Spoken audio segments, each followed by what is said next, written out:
Talvez você pode achar que o Brasil está em uma situação muito esquisita, mas eu te garanto, as coisas têm ficado ainda mais esquisitas. Você está no Língua Poder. Hoje vamos analisar, pensar, raciocinar sobre coisas muito mais estranhas do que tudo o que tem acontecido até hoje. Talvez entenderemos por que o Exército não fez absolutamente nada em tudo o que aconteceu. Ou entenderemos se talvez eles estão por trás de tudo. Eu sou Olavo Bactiniano. Já dê seu like, vamos ao vídeo. Temos uma notícia de Hora de Brasília, desse site, que diz o seguinte. Temos aqui a foto de Alexandre de Moraes, aquele que nasceu no dia do AI-5, olhando para o general, e diz: comandante do Exército recorre a Alexandre de Moraes para tratar de militares investigados. O general Tomás Paiva, que alguns chamam de Frajola, estabeleceu com Moraes uma linha direta de comunicação para tratar dos militares investigados. Se você ler essa notícia até agora, você vai pensar, bom, então imagino que esse general vai dizer que os militares estão sendo escorçados pela justiça comum, o que não deveria ser assim, e que eles deveriam ter um tratamento melhor. Mas vamos ver a notícia se é isso mesmo. A iniciativa dos contatos parte da maioria das vezes do próprio general, que busca o magistrado para obter informações sobre investigações em curso e esclarecer dúvidas sobre o cumprimento das decisões. Ou seja, ele vai lá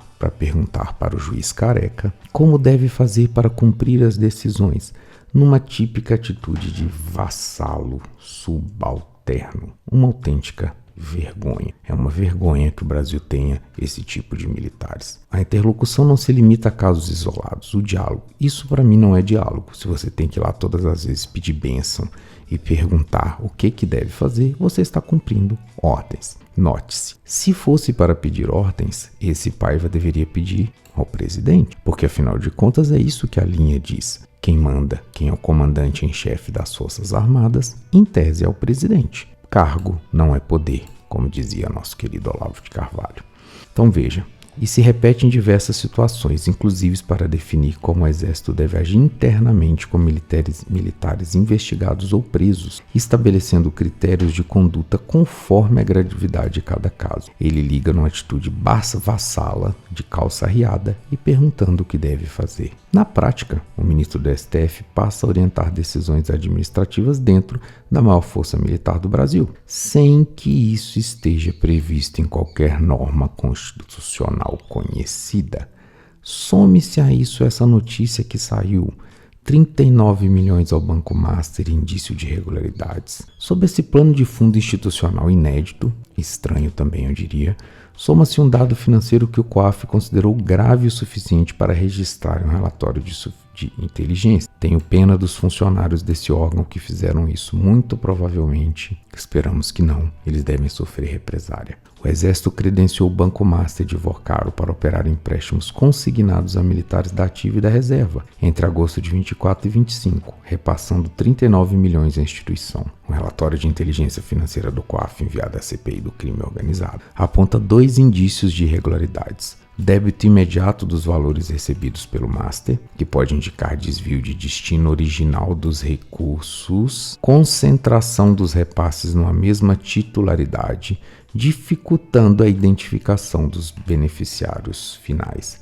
Aí eu pergunto, será que tal qual os generais cocaleiros da Venezuela, que apoiaram tudo para ficar bilionários, será que o nosso exército é assim também? Se for assim, poderemos entender por que o povo brasileiro teve as costas viradas no momento que precisou. Vamos torcer para que não seja. O Exército sustenta que não houve prejuízo público, argumentando que os valores são oriundos de rendimentos particulares dos militares para pagamentos de dívidas privadas e que a força atua apenas como interveniente nos descontos e contra-cheque. Porém, o argumento não responde ao que o COAF identificou. Não é a origem do dinheiro que está em questão, mas o que o Master fez com ele depois de receber os repasses. Isso tudo levanta as perguntas. A convergência de 3 elementos: relação entre comandante do Exército, Moraes, das investigações militares, o credenciamento do Master, indícios de irregularidades apontadas pelo COAF, levanta perguntas que nenhuma das instituições envolvidas respondeu até agora. Percebam,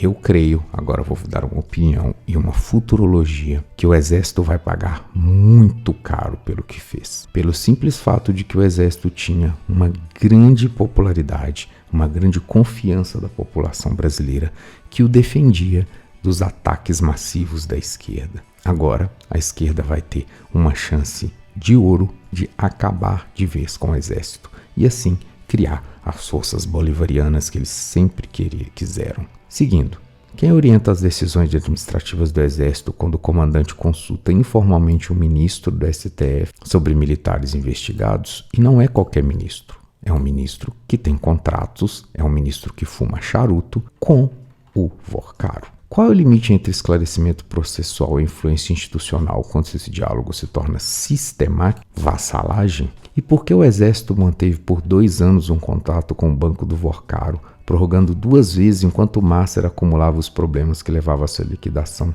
em novembro de 25? Será que não havia nenhum outro banco no Brasil que poderia ser usado? E não um banco todo enrolado? Essa CPI recebeu os relatórios em março. Foi encerrada na semana passada sem aprovar o relatório final. Todos vocês sabem da manobra que houve, articulada pelo governo Lula. E por talvez se o Lula soubesse que o Exército estava implicado aí no Senado. Os 39 milhões, os indícios de irregularidade, as perguntas sobre a delação do Exército e Moraes ficam sem resposta oficial. Quero ouvir vocês. Deixe pra gente nos comentários, deixe o like. Até a próxima.